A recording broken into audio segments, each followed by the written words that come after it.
Selamat pagi para petani cabai rawit.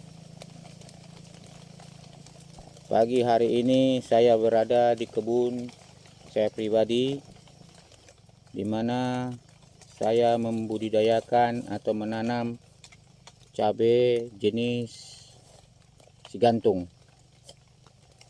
Nah, di mana pada pagi ini saya menyampaikan bagaimana penanaman cabai rawit yang biayanya murah,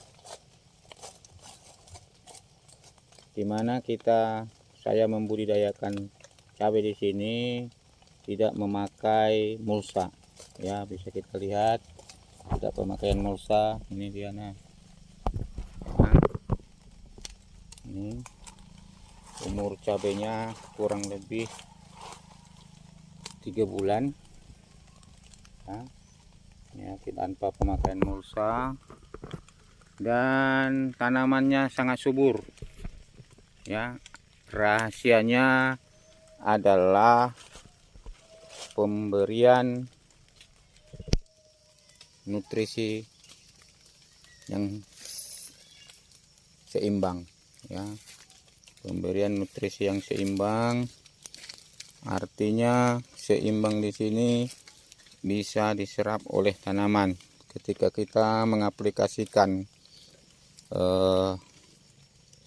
pupuk ya, bisa diserap oleh tanaman dengan maksimal. Nah, bagaimana caranya agar agar nutrisi yang kita berikan itu bisa diserap oleh tanaman? Yang pertama, kita harus melihat ya kondisi perakaran tanaman yang mana kelembapan atau kandungan air dalam tanah itu seimbang, atau katakan kalau secara umum ya kandungannya airnya cukup ya. Ini bisa kita lihat di daerah perakaran. Nah, pada kesempatan ini saya berada di kebun cabai rawit ini ya, yang ada di sekitaran saya ini ya. Yang pertama, kita harus mengetahui ya kondisi tanah yang saya sampaikan pertama tadi, supaya kita bisa menyiram atau memberikan air ke zona perakaran, sehingga kandungan air dalam tanaman tersebut atau pada tanah tersebut bisa tercukupi ya. Ini berada di Kalimantan Tengah, kondisi tanahnya kondisi gambut matang ya, dan sangat subur ketika kita tanami dengan tanaman cabai, terutama cabai rawit. Nah, kalau kita lihat ini ini ya, pertumbuhan cabainya pertumbuhan subur ya, subur. Nah, kan buah banyak ini ya, buahnya banyak. Nah, sangat mudah ya untuk membudidayakan tanaman cabai bagi petani-petani milenial yang ingin membudidayakan ya, sangat mudah. Tidak perlu pakai mulsa ya, tidak perlu pakai mulsa yang menambah biaya, tetapi langsung ya. Memang sedikit kita harus mengeluarkan tenaga untuk pembersihan gulma yang ada di sekitar tanaman cabai ya.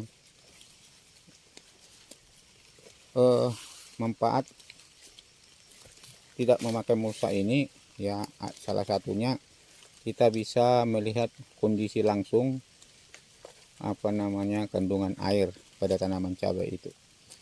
Nah, pertama, supaya tanaman cabai kita sukses, kita melakukan pembenihan atau pembibitan dengan baik, yaitu memberikan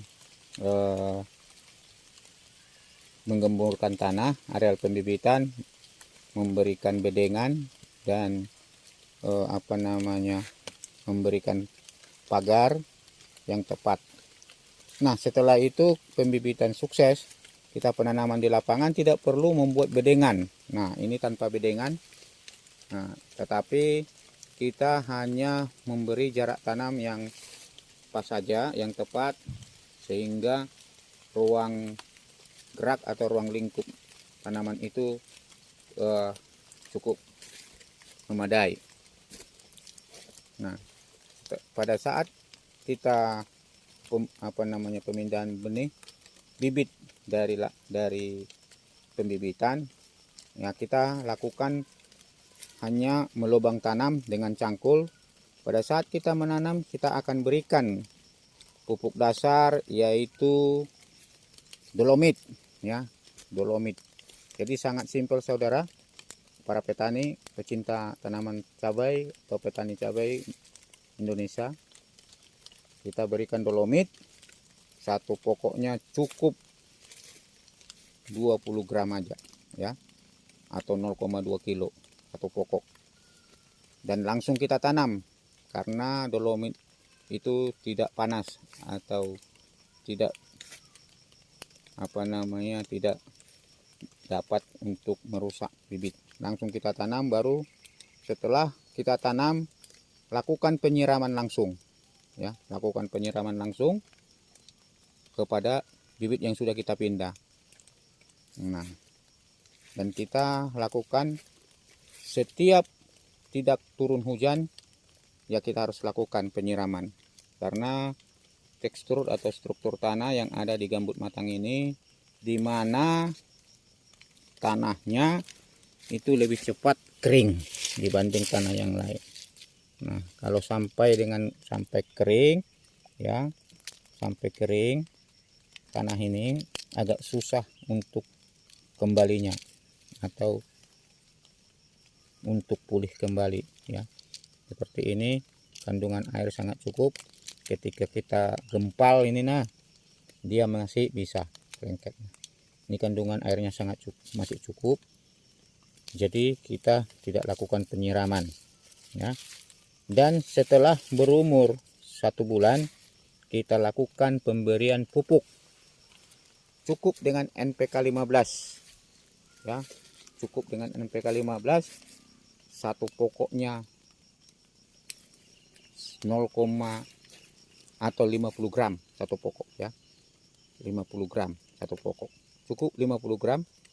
Dan setelah itu kita lakukan pemberian fungisida.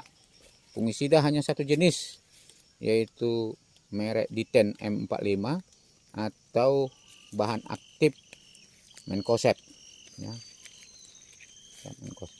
Kita lakukan apabila hujan turun, kita lakukan sekali 2 hari, baik ke batang maupun ke bagian daun tanaman dan bunga tanaman, supaya serangan antraknus ataupun jamur fusarium, jamur busuk pangkal tidak menyerang. Nah, tapi ketika musim kemarau, kita cukup lakukan 1 kali dalam seminggu, nah, untuk mengantisipasi. Dan untuk mengantisipasi lalat buah, kita cukup lakukan dengan pemberian kapur barus digantung di antara pokok tanaman cabai, satu bungkus mewakili 10 meter, ya. Apabila serangan daripada lalat buahnya terlalu tinggi, maka bisa kita lakukan juga pemberian insektisida, ya, insektisida. Saya tidak merekomendasikan jenis insektisida, tapi pilih yang mempunyai aroma yang menyengat, ya, karena aroma yang menyengat tidak disukai oleh lalat buah. Ya, ini tanaman cabai kita. Ya. Jadi kita akan mengembangkan tanaman cabai ini dengan pola berkesinambungan, ya. Yang selama ini dikhawatirkan orang akan meregenerasi hama. Tapi bagaimana kita bisa menanam cabai berkesinambungan dengan harga yang bisa kita dapat pada saat harga cukup tinggi.